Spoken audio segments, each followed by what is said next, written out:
ସୁନ୍ଦର ଦିବ୍ୟ ରୂପକୁ ଦେଖୁଛନ୍ତି ସିଏ ଆଉ କେହି ନୁହନ୍ତି, ସିଏ ନିଜେ ହେଇଯାଇଛନ୍ତି ରାମ ହେଇଯାଇଛନ୍ତି।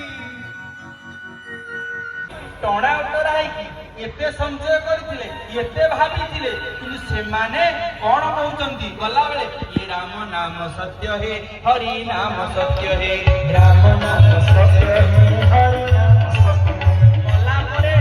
ମଲା ପରେ ଆମ କାନରେ ଶୁଭୁ ନାହିଁ, ତାପରେ ବି ଆମ କାନରେ ବାଡେଇ ବାଡେଇ କହୁଛନ୍ତି ଏ ରାମ ନାମ ସତ୍ୟ ହେ ହରି ନାମ ସତ୍ୟ ହେ, ରାମ ନାମ ସତ୍ୟ ହେ ହରି ନାମ ସତ୍ୟ ହେ। सब कोई झूठ है, सब कोई झूठ है, सब कोई झूठ है, सब कोई झूठ है।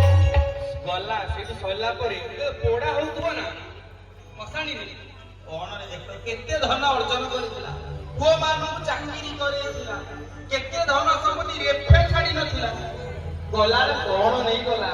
सेही समय से लोक मानकर कथा को आपण श्रवण करिवे, आपण भाबिबे ये संसार जेंति सबुठार बड़ वैराग्य लोक ସେଇଠୁ ଯେତେବେଳେ ପଳେଇ ଆସିଥିବେ ତାପରେ କଣ କହିବେ ଆପଣ ତ ବୁଝିପାରୁଥିବେ। ଆଉ ଇଏ ଆଜିର ବାସ୍ତବ ଜୀବନର କଥା, ଇଏ ଆମ ପାଇଁ ଧନ ସମ୍ପତ୍ତିର ଆବଶ୍ୟକତା ଅଛି, କିନ୍ତୁ ଏହାର ଅର୍ଥ ନୁହଁ ଯେ ଆମେ ଆମର ହୃଦୟକୁ, ଆମେ ଆମର ପ୍ରେମକୁ, ଆମର ସ୍ନେହ ଶ୍ରଦ୍ଧାକୁ, ଭଗବାନଙ୍କର ନାମକୁ ଆମେ ଭୁଲିଯିବା।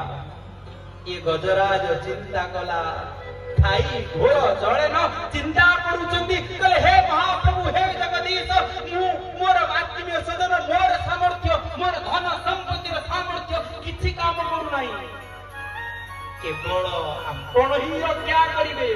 ଥୋଡ଼ ପାଡ଼ରେ ପଦ୍ମ ଫୁଲ ଧଇଲା, ଲକ୍ଷେ ଯୋଜନରେ ଗଜ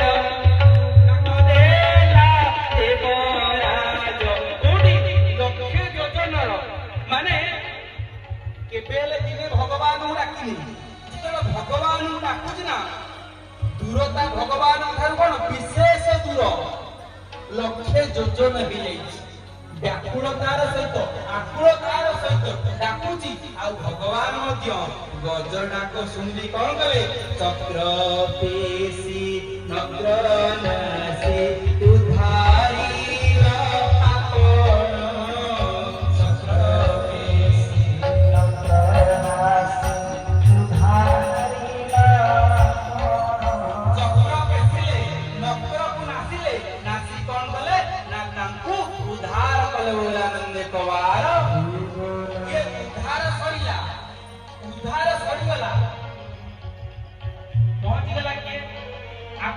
ଜଳ ଭିତରେ ଥିଲା କିଏ, ହାତୀ ଥିଲା, ଗଜ ମାନେ ହାତୀ ଉଦ୍ଧାର ହେଇଗଲା ଜଳ ଭିତରେ। କିନ୍ତୁ ଏଠି ଯୋଉ ବେକରେ କାହାର ବାଜିଲା, କୁମ୍ଭୀରର, ଇଏ କୁମ୍ଭୀର ମାନେ ନକ୍ର, ଯେତେବେଳେ ଭଗବାନଙ୍କ ସୁଦର୍ଶନ ଚକ୍ରରେ ତାର ମୃତ୍ୟୁ ହେଲା, ସେ କୋଉଠି ପହଞ୍ଚିବ, ଭଗବାନଙ୍କ ପାଖରେ ପହଞ୍ଚିବ। ଭଗବାନଙ୍କ ପାଖରେ ପହଞ୍ଚିଗଲା, କହିଲା ପ୍ରଭୁ ମୋର ଗୋଟେ କମ୍ପ୍ଲେନ କର।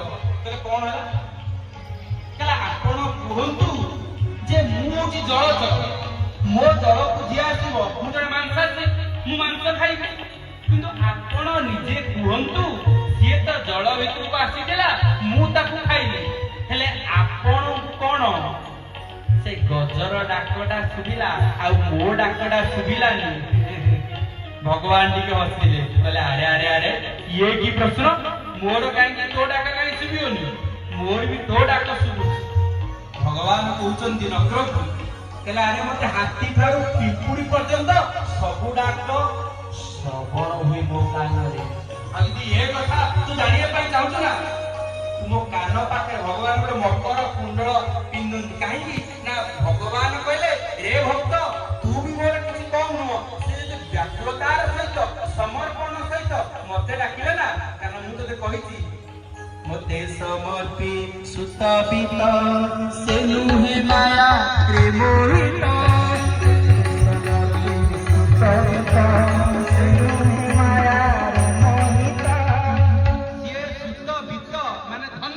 ସବୁ ମୋ ପାଖରେ ସମର୍ପଣ କରିଦେଲା। ଆଉ ଯେତେବେଳେ ମତେ ଯିଏ ସମର୍ପଣ କରିଦିଏ ନା, ସେତେବେଳେ ମୁଁ ତା ପାଖରେ ବନ୍ଧା ହେଇକି ଆସେ।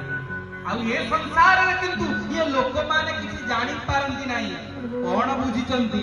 ସାଲବେଗ ଲେଖିଛନ୍ତି, କାହିଁକି ଆସିଛୁ ମନ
कौन हुए ना गर्भस्था थिला ता गर्भरे संतान थिले दुई दुई संतान थिले आउ से मुकुड़ी को धरिबा पई ये विरूपाक्ष नामक गोटे सबरटी से बंगडेला ना गोटे पटे जाल बिछी थिला आउ गोटे पटे निया लगई थिला आउ गोटे पटे स्वान जगई थिला मो मां माने बापा माने आमे समस्त हो